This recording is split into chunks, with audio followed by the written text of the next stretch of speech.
3.55% ہماری growth rate ہے, 3.6 ہماری فرٹیلٹی ریٹ ہے. اور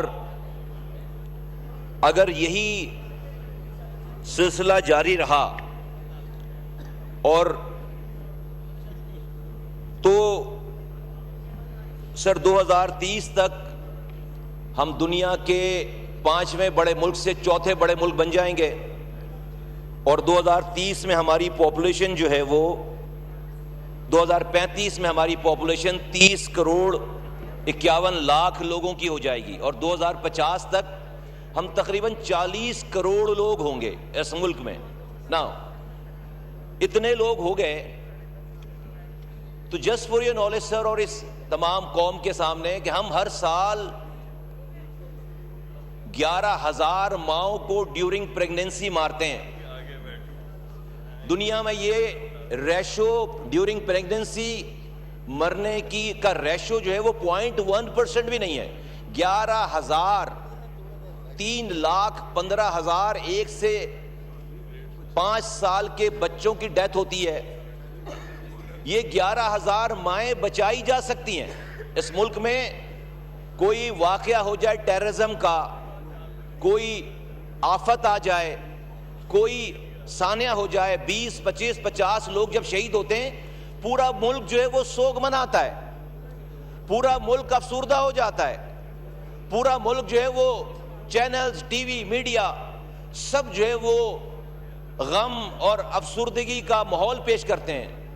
ہمیں اس کی ریئلائزیشن ہی نہیں ہے کہ ہم 11,000 ماؤں کو ایک سال میں ہم مار رہے ہیں, اور pregnancy which is not a disease, جو کہ دنیا میں اس کا پرسنٹیج 1% بھی نہیں ہے. ایسا نہیں کہ ہم اگر ہمارے یہاں 11,000 مائیں مر رہی ہیں تو دنیا میں کوئی 8,000 5,000 7,000 مائیں مر رہی ہوں. دنیا میں اس ڈیورنگ پریگنینسی 1 ماہ کی بھی ڈیتھ نہیں ہوتی. ہمارے ہاں اس کا یہ ریشو ہے. ہمارے ہاں 40% بچے سٹنٹڈ ہیں, اور ہمارے ہاں سر 2 کروڑ 62 لاکھ بچے اسکولوں سے باہر ہیں. اگر بجٹ تو سر انسانوں کے لیے ہے نا, اور ہم اگر صرف کاغذوں پہ نمبر لکھ کر, اور ہم اگر اپنے ہاؤس کو ان آرڈر نہیں کریں گے, یہ ہمارے سارے سراؤنڈنگ جو کنٹریز ہیں, نیبرنگ کنٹریز ہیں, سب نے اپنی پاپولیشن کو کنٹرول کر لیا. ایران نے, بنگلہ دیش نے, انڈیا نے, ساری ہم جیسے ممالک نے اپنی پاپولیشن کو, آج ان کی اگر گروتھ ہے تو اپنی پاپولیشن کو کنٹرول کرنے کے بعد, اگر یہ سلسلہ اس طرح جاری رہا ہمارے ہاں, تو ہمیں 66,000 نئے پرائمری اسکول کی ضرورت ہے. بجٹ میں پیسے 66,000 پرائمری اسکول کے لیے, 66,000. ہمیں 6,80,000 ٹیچر چاہیے, ہے ہمارے پاس بجٹ میں اس کا پیسہ. ہمیں 6 کروڑ 50 لاکھ نوجوانوں کو نوکری دینی پڑے گی, ہے بجٹ میں پیسہ اس کا, ہے اکانومی میں ہماری. ہمیں 3,600 نئے پرائمری ہاسپٹلز چاہیے, اور ہمیں تقریباً 1,65,000 ہاسپٹلز چاہیے, ہاسپٹلز کے بیڈز چاہیے. ہے ہمارے اس بجٹ میں, جو بجٹ پیش کیا گیا اس میں اتنی سخت, اور ہمیں تقریباً 2 کروڑ نئے گھر چاہیے, 2 کروڑ نئے گھر چاہیے. تو سر ہر سال ہم ان نمبروں کو پیش کرتے ہیں پاکستان میں بسنے والے انسانوں کے لیے. اگر ہم نے میں ادھر ادھر کی اس لیے بات نہیں کر رہا, اور سارے بجٹ پہ بات ہو نہیں سکتی, مدر آف آل ایول. اگر ہم نے, رانا صاحب پلیز میری ریکویسٹ, اگر اس کو کنٹرول نہیں کیا تو یہ سارے نمبرز جو ہیں وہ رائے گاہ ہو جائیں گے. Now what is the way forward? ہماری پرابلم کیا ہے, ہمارے ملک کی پرابلم کیا ہے؟ پرابلم اس کام کو سر دو حصے ہیں اس کے. ایک حکومت کے کرنے کے کیا کام ہے, اور ایک عام انسان کے کرنے کے کیا کام ہے پاکستانی کے. حکومت کی بات آ جاتی ہے. حکومت کا جو ڈسٹریبیوشن, ویلتھ کی ڈسٹریبیوشن کا نظام ہے, سب سے بڑی بات, آپ NFC ایوارڈ کے ذریعے ملک میں بٹوارا کرتے ہیں پیسوں کا, ویلتھ کا. آپ کا جو NFC ایوارڈ کا فارمولا ہے وہ 82% پاپولیشن بیس ہے, ویٹیج, یعنی کہ کون سا صوبہ ہے جو اپنی انکم اپنی آمدنی کم کرے گا پاپولیشن کو کم کر کے. آج اگر بلوچستان سب سے چھوٹا صوبہ ہے, کم پیسے ملتے ہیں, تو اگر بلوچستان کو پنجاب جیسے جتنے پیسے چاہیے, اگر پنجاب جتنے پیسے چاہیے, اگر بلوچستان کو پنجاب جیسے پیسے چاہیے, پنجاب جتنے پیسے چاہیے, تو ان کو اپنی آبادی پنجاب جتنی کرنی پڑے گی. سر اگر ہمارے ملک کے میں این ایف سی ایوارڈ کو جو فارمولا ہے وہ 82% پاپولیشن بیس ہے, کہ اس کا ویٹیج جو ہے وہ فارمولے کا 82% پاپولیشن ہے. میں یہ فرما رہا تھا, یہ کہہ رہا تھا, عرض کر رہا تھا کہ اگر بلوچستان جو کہ ہمارا سب سے چھوٹا صوبہ ہے, اس کو اگر پنجاب جتنی آمدنی چاہیے تو اس کو اپنی پاپولیشن پنجاب جتنی کرنی پڑے گی. لگے پڑے میں کرنے میں, آبادی پنجاب جتنی, پیسے زیادہ چاہیے. تو یہ سب سے بڑا فلو ہے. میں 2 سالوں سے یہ پرپوز کر رہا ہوں کہ ہمیں ہمارے نیبرنگ کنٹری میں نام نہیں لینا چاہتا, ان کے ہاں این ایف سی ایوارڈ میں پاپولیشن کی جو ویٹیج ہے وہ 17% ہے. وہ صرف 17% پیسے پاپولیشن بیس پہ دیتے ہیں, اور ریسٹ آل جو ہے وہ ریونیو پہ اور بیکورڈنس پہ اور انکم پہ اور دوسری چیزوں پہ. ہم 82% پاپولیشن پہ دے رہے ہیں. ناؤ میری سر گزارش اس ایوان سے ہے, پاکستان سے آئے ہوئے تمام ایک ایک کونے کے نمائندوں سے ہے, کہ اگر ہم نے اس کو ایڈریس نہیں کیا تو پاکستان میں آپ کیسا بھی بجٹ لے آئیں, کیسی بھی اکانومک گروتھ کر لیں, وہ ٹھیک نہیں ہوگی. اور ہماری پروپوزل یہ ہے کہ آپ چلیں اس کو یکسر ختم نہ کریں, آپ اس 82 کو 50% پاپولیشن پہ رکھیں, اور 32% آپ جو ہے وہ ریورس انسینٹیو دیں, ریورس پاپولیشن پہ انسینٹیو دیں. جو صوبہ اپنی پاپولیشن کو بریک لگا رہا ہے, کنٹرول کر رہا ہے, اس کی کوشش کر رہا ہے, اس کے لیے اس میں انسینٹیوز کے لیے 32% اس کو پیسے دیے جائیں. سر دوسری بات, کانٹرسیپٹیوز پہ جو وہ 18% جو ہے وہ ٹیکس رکھا ہوا تھا. میں وفاقی وزیر خزانہ صاحب کو, وزیر اعظم پاکستان کو میں مبارکباد پیش کرتا ہوں, ان کا شکریہ ادا کرتا ہوں کہ ہم 2 سالوں سے یہ بات کہہ رہے ہیں, اور شاید اس سے پہلے سے کہی جا رہی ہوگی بات کہ کانٹرسیپٹیوز پہ جو ہے وہ جی ایس ٹی جو ہے وہ سیل ٹیکس 0 کیا جائے, اور اس سال بجٹ میں یہ پرپوز کر دیا گیا ہے کہ کانٹرسیپٹیو پہ جو ہے وہ 0% ٹیکس ہوگا. نا اس کا جو امپیکٹ آنا ہے پاپولیشن کنٹرول پہ, یو ول بی سرپرائز سر کہ تقریباً 1.5 ملین بچوں کی پیدائش میں کمی واقع ہوگی. یہ اگر ہم آج 6.6 اور 7 ملین ہیں ہر سال, تو یہ 1.5 اور 1.6 ملین بچوں کی یہ لو ہینگنگ فروٹ ہے, یہ کم ہو جائے گی پیدائش, اور اس کا بہت بڑا امپیکٹ آنا ہے. سر اسی حوالے سے میں جو ہمارا کام ہے اویئرنیس کا, گورنمنٹ کے کاموں کی بات کروں کہ ہم اویئرنیس دیں لوگوں کو. اب اس میں یہ غلطی رہی ہے ماضی میں کہ ہم ہمیشہ پیدائش کو, بچوں کی برتھ کو, انسانوں کو ہم نے رسک سے جوڑنے کی کوشش کی ہے. رسک سے جوڑنا, اس بات پہ بڑی ہمیں تنقید ملی, اور صحیح ملی تنقید. ریلیجیس حلقوں سے بہت زیادہ اس کے اوپر اس کا جو ہے بیک فائر آیا کہ رسک دینے کا وعدہ اللہ تعالیٰ نے اپنی کتاب میں, اپنے قرآن میں ہر نفس کو رزق کا وعدہ اللہ نے کر رکھا ہے. اس کا رزق کو رزق سے نہیں جوڑنا چاہیے, اس کو انسانی جانوں سے.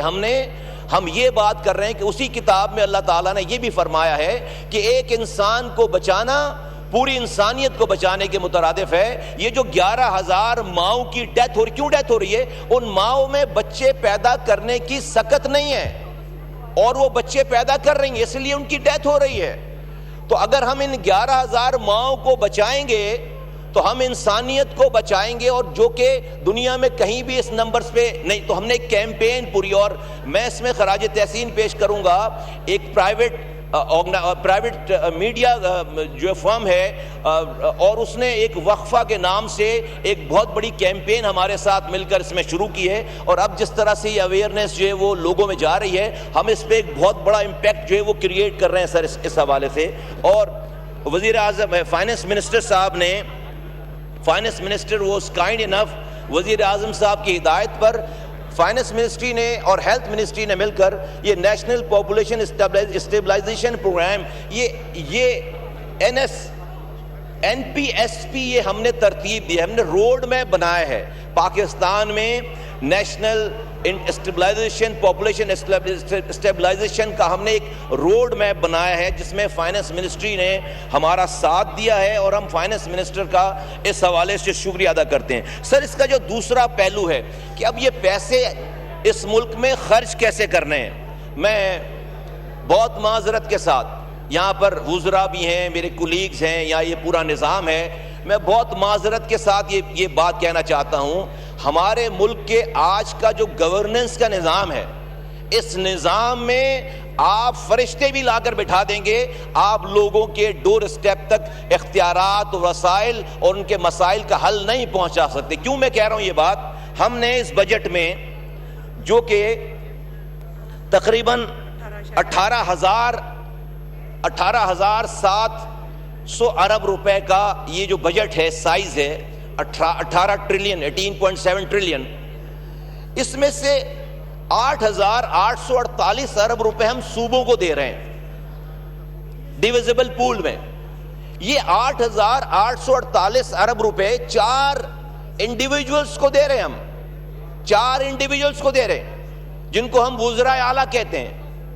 ان 4 انڈیویجولز کو یہ 8,848 ارب روپے ہم دے رہے ہیں، اس کے آگے کا کوئی نظام نہیں ہے۔ اب ان 4 انڈیویجولز پر ہے کہ وہ یہ 8,848 ارب روپے ایک جگہ دے دیں کسی کو، یا کسی کو 8 روپے بھی نہ دیں، ان کے آگے کا نظام، بٹوارے کا نظام نہیں بنا۔ NFC ایوارڈ میں پیسے جا رہے ہیں، صوبوں کے پاس پروونشل فائنانس کمیشن کا اجرا نہیں ہو رہا، تو اختیارات اور وسائل ٹرکل ڈاؤن نہیں ہو رہے۔ سر یہ سب سے بڑا فلو ہے۔ آج اگر ہم اس نظام میں سارے یہ پارلیمنٹ ہاؤسز ملا کر، MP MNA سینیٹر ملا کر، اگر ملک میں 1200 آفیسز ہیں، تو اگر یہ اس ملک میں ڈیوالو لوکل گورنمنٹ کا نظام ہوتا تو اس ملک میں تقریباً 1,80,000 آفیسز ہوتے۔ ہم 1200 آفیسز سے لوگوں کو ریچ آؤٹ نہیں کر سکتے۔ یہ 8,848 ارب روپے، یہ اس کا ٹرکل ڈاؤن کا کوئی میکینزم نہیں ہے۔ اور سر میں جس شہر سے بلونگ کرتا ہوں، آج سے 10 سال پہلے، 15 سال پہلے، 2000 سب سے پہلے 2006، سب سے پہلے 1999 میں جب یہ چنگی ٹیکس لیا جاتا تھا، تو اس وقت کے وزیر اعظم نواز شریف صاحب کے پاس بزنس مین پہنچے اور کہا کہ یہ ہماری گاڑیوں کو روکا جاتا ہے، آپ ہمیں GST میں ایک یکمشت ہم سے پیسے لے لیں۔ 2.25% جو ہے وہ GST کا فکس کر دیا گیا کہ وہ ضلع آکٹرائے ٹیکس میں وہ بانٹے جائیں گے، ڈائریکٹ ڈسٹرکٹس کو جائیں گے۔ 2000 وہ ملنے لگا۔ 2006 میں اس وقت کی حکومت نے کہا کہ نہیں، یہ GST کا 1/6 آف دا GST ہوگا، ہم 1/6 آف دا GST ڈائریکٹ جو ہے وہ ڈسٹرکٹس کو دیں گے۔ وہ چلنے لگا۔ 2010 میں جب 7ویں NFC ایوارڈ کی باری آئی تو سارے صوبے جو ہے مل کر وفاق کے پاس آئے اور انہوں نے کہا یہ جو آپ GST کی مد میں یہ جو آپ OZT کو پیسے دے، OZT کی GST 1/6 دیتے ہیں، یہ پیسے آپ NFC ایوارڈ میں ڈال دیں، ہم جا کے ڈسٹرکٹس کو بانٹ دیں گے۔ وہ دن ہے اور آج کا دن ہے، وہ پیسہ جو کہ GST کا ہے، ڈسٹرکٹ کا ہے، OZT کا ہے، NFC ایوارڈ میں دیا جا رہا ہے، وہ دن ہے اور آج کا دن ہے، ڈسٹرکٹ کو یہ پیسے نہیں مل رہے۔ اگر پچھلا جو سال گزرا ہے، اگر یہ نظام چل رہا ہوتا تو صرف کراچی کو وفاق سے 260 ارب روپے ملتے۔ 200 ارب روپے پورٹ پر سیس کے نام پر، انفراسٹرکچر ڈیولپمنٹ کے نام پر کراچی کا پڑا ہوا نہیں ملتا۔ اور اسی طرح اگر پروونشل PSDP میں کراچی کا شیئر ہو تو کراچی پورے صوبے کی آبادی کا 38% ہے، 38% 1000 ارب روپے کی PSDP ہے، اس کا 38% ملتا، 800 ارب روپے ملتے سر۔ حیدرآباد کو 200 ارب روپے ملتے، یہ سر نہیں مل رہے۔ میری وے فارورڈ میں بتا رہا ہوں، نمبر 1 سر، اس ملک کا نظام عام آدمی تک ٹرکل ڈاؤن، میں کسی کو برا نہیں کہہ رہا، میں انٹینشن کو بھی کوسچن نہیں کر رہا، لیکن ٹرکل ڈاؤن ایفیکٹ نہیں آ رہا لوگوں پہ۔ آپ جب تک اس نظام کو ڈیوالو نہیں کریں گے، جب تک یہ نظام لوگوں کو سرو نہیں کر پائے گا، تو میری دوبارہ اس ایوان سے مؤدبانہ گزارش ہے کہ یہ نہیں دیکھیں کہ کیا کہہ رہا ہے، کون کہہ رہا ہے، یہ دیکھیں کہ کیا کہہ رہا ہے۔ ہم نے ایک آئینی ترمیم موو کر رکھی ہے جو کہ آرٹیکل 140A کی آئینی ترمیم ہے۔ اس آئینی ترمیم کو ٹھنڈے دل سے اس پہ سوچا جائے، دیکھا جائے، اور اس کے اوپر وہ ہے وے فارورڈ، وہ ہے پینیسیا اس ملک کے بدحال نظام کو، گورننس کے نظام کو لوگوں کے ڈور سٹیپ پر لے کے جانے والا وہ سر نظام ہے۔ اور اسی کے ساتھ ساتھ سر میں یہ کہنا چاہتا ہوں کہ یہ جو ہمارے ہاں اس وقت سر ایک روڈ بن رہی ہے سکھر ٹو حیدرآباد، یہ ہم جب اسٹینڈنگ کمیٹی میں تھے، یہ سر سکھر سے حیدرآباد کی روڈ نہیں ہے، یہ سکھر سے کراچی کی روڈ ہونی چاہیے۔ اجاز بھائی یہاں پہ موجود نہیں ہے، اسٹینڈنگ کمیٹی بھی ہم نے ایگری کر رکھا ہے۔ یہ کسی کہ کراچی حیدرآباد موٹر وے بھی وہ موٹر وے نہیں ہے، وہ تو ایکسپریس وے، اور یہ روڈ شروع ہوتی ہے کراچی پورٹ کے گیٹ سے، کراچی کے سی پورٹ کے گیٹ سے شروع ہوتی ہے اور پشاور تک جاتی ہے۔ مسنگ لنک آپ کو پتا ہے، حیدرآباد سکھر مسنگ لنک، یہ حیدرآباد سکھر مسنگ لنک نہیں ہے، یہ سکھر سے کراچی تک کی مسنگ لنک ہے یہ سر۔ اور یہ جو ناردرن بائی پاس ہے کراچی کا، جہاں پر ٹریفک نہیں جاتا، جو ہیوی ٹریفک کے لیے رات میں 9 بجے سر آپ کراچی کے آپ رہتے ہیں، آپ کو پتا ہے کہ پورا فیڈرل ایریا، پورا لیاقت آباد، پورا واٹر پمپ، سارا سب یہ ناظم آباد رات کے 9 بجے ہزاروں ٹرولر جو ہے وہ اندر شہر کے اندر گھوم رہے ہوتے ہیں، پورے شہر کا ٹریفک جو ہے وہ جیم ہوتا ہے۔ تو یہ ڈول ان روڈز کو کراچی کی پورٹ سے لے کر سکھر تک کو انکلوڈ کیا جائے اور صرف حیدرآباد سکھر نہ کہا جائے اس کو، نمبر 1۔ اور سر ایک بہت امپورٹنٹ پروجیکٹ ہے کراچی کا، سر میں کنکلوڈ کر رہا ہوں، مجھے 2-3 منٹ۔ K4 کے نام سے سر ایک پروجیکٹ ہے، کئی سالوں سے چل رہا ہے، میرے زمانے میں کنسیو ہوا وہ، میں اس کی ڈیٹیل میں نہیں جاتا۔ ایک بہت عجیب بات سننے میں آ رہی ہے، K4 جو ہے سر 300 ارب روپے تقریباً لگا کر کراچی تک 260 ملین گیلن پانی پہنچے گا۔ میرے جملے پر غور کیجئے، کراچی تک، کراچی سے یہ پانی لیاری نہیں جا سکتا، ڈیفنس نہیں جا سکتا، بلدیہ نہیں جا سکتا، اورنگی، ناظم آباد، فیڈرل ایریا نہیں جا سکتا۔ وہاں تک لے جانے کے لیے ہمیں آگمنٹیشن، ہمیں انٹرنل لائنیں ڈالنی پڑیں گی۔ ابھی سننے میں بات یہ آئی ہے کہ اس آگمنٹیشن کے بغیر جو موجودہ پہلے کی پانی کی لائنیں اسی میں پانی ڈال دیں گے 260 ملین گیلن، تو اس لائنوں میں تو کیپیسٹی نہیں ہے۔ اس کا مطلب کیا ہوگا کہ پانی پھر کراچی والوں تک نہیں پہنچے گا۔ K4 کمپلیٹ ہونے کے بعد بھی وہ پانی پھر ٹینکروں میں بکھرا ہوگا۔ میں سر آپ کے ذریعے جو ہے وہ یہ یہاں پر اس فورم پہ بات اس لیے کر رہا ہوں کہ ہمارے ہاں بہت اچھی بات زیادہ کرنے کا ماحول نہیں ہے، سنی نہیں جاتی زیادہ بات، تو میں اس فورم کا جو ہے وہ میں فائدہ اٹھا رہا ہوں۔ میں سر اپنی بات کو کنکلوڈ کرتا ہوں اس بات پہ کہ سر یہ جو ایران امریکہ کی جنگ میں اللہ تعالیٰ نے امن قائم کروا دیا، پاکستان کا بہت بڑا رول ہے، پاکستان کے وزیر اعظم کا بہت بڑا رول ہے، ان کی طبیعت کے حوالے سے وہ سب سے جو ہے وہ فلیکسیبلٹی ہے اور وہ سب سے انہوں نے جو انگیج کیا، اور سب سے بڑھ کر پاکستان کے فیلڈ مارشل جناب عاصم منیر صاحب کا بہت بڑا رول ہے۔ ہم نے دیکھا کہ یہ رول اس وقت شروع ہوا جب انڈیا سے پاکستان جنگ جیتا، جب پاکستان کی اہمیت بنی، جب اپنے سے 6 گنا بڑی فوج کو شکست ہوئی ہے، جب جا کر پاکستان کی فوج، اس کے سپہ سالار اور پاکستان کا نام دنیا نے جاننا پہچاننا، اس کو سیریس لینا شروع کیا، اور اس کی جو ڈیویڈنڈ ہے وہ ہم نے دیکھا کہ ہم پاکستان فیلڈ مارشل جناب عاصم منیر صاحب نے، وزیر اعظم پاکستان نے، اسحاق ڈار صاحب نے، ڈپٹی پرائم منسٹر اور فارن منسٹر نے، سب نے مل کر، اور پوری قوم یکجا تھی ان کے پاس، اور تمام پارٹیز کے لیڈران، ہم نے تیسری جنگ عظیم رکوائی ہے۔ الحمدللہ جو ہے وہ ہمیں اس میں کامیابی ملی ہے۔ اللہ تعالیٰ اس کامیابی کو اور جو ہے وہ مستحکم کرے۔ ایک بات ہے پریشان کرتی ہے مجھے، جو ماحول چکے نہیں ہیں، نارمز نہیں ہیں، تو کہنے میں ہچکچاہٹ ہوتی ہے کہ لوگ پتہ نہیں کیا کہیں گے، مذاق اڑائیں گے، کیا کہیں گے۔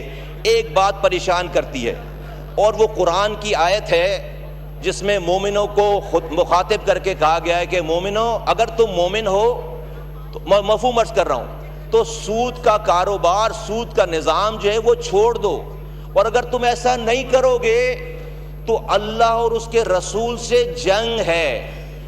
اب اگر یہ کسی مولوی کی بات ہوتی تو میں اس کو اگنور کرتا، مجھے اس کی اب مجھے یہ ہم جو ہے وہ، اگر ہم یہ اگر ہمارا نظام ہمیں پتہ ہے سر ہم ایک دم اس کو سوئچ آف نہیں کر سکتے، لیکن ہمارا 80% قرضہ، سر ایک منٹ سر، 80% قرضہ لوکل ہے. میں نہیں کہہ رہا کہ اس کو بالکل سوئچ آف کریں، لیکن اللہ کی اس بات کو سامنے رکھ کر ہم کوشش تو کریں، ہم کہیں بیٹھے تو صحیح، ہم اس کا رستہ تو نکالیں. مجھے خوف آتا ہے اس بات پہ، میں خوف زدہ ہوتا ہوں. یہ جو اللہ تعالیٰ ہم پر مہربانیاں کر رہا ہے، یہ انڈیا سے جنگ جیتنا میریکل ہے. ہمارا جو آج مقام ہے دنیا میں وہ معجزہ ہے، اللہ کی مدد کے بغیر یہ ہو نہیں سکتی تھی. یہ رب اگر خدا نہ خواستہ کہیں ناراض ہو گیا اور ہم سے ناراض ہو گیا، ہمیں موقع دیتا چلا جا رہا ہے. اگر یہ ہم سے ناراض ہو گیا، اللہ کہہ رہا ہے اتنی اسٹرانگ بات رب نے کسی گناہ پہ نہیں کی ہے. میرے وزیر خزانہ صاحب یہاں نہیں ہے، میں ان سے بہت معذرت سے کہتا ہوں یہ بات، وہ ناراض ہو چاہتے، میں نہیں کہتا کہ اپنا انٹرسٹ ایک دن میں بند کر دو، لیکن کہیں سے بیٹھ کے سوچنا تو شروع. اللہ کہہ رہا ہے کہ اگر یہ نہیں کرو گے تو اللہ اور اس کے رسول سے جنگ ہے. کیا ہم اللہ اور رسول کے سے جنگ میں ہیں؟ مجھے اس بات کا خوف آتا ہے. میں پاکستان کے چلانے والے سارے لوگوں سے کہتا ہوں کہ اپنے سے کی کوشش تو کریں، کم سے کم. پاکستان زندہ باد، پاکستان پائندہ باد. شکریہ.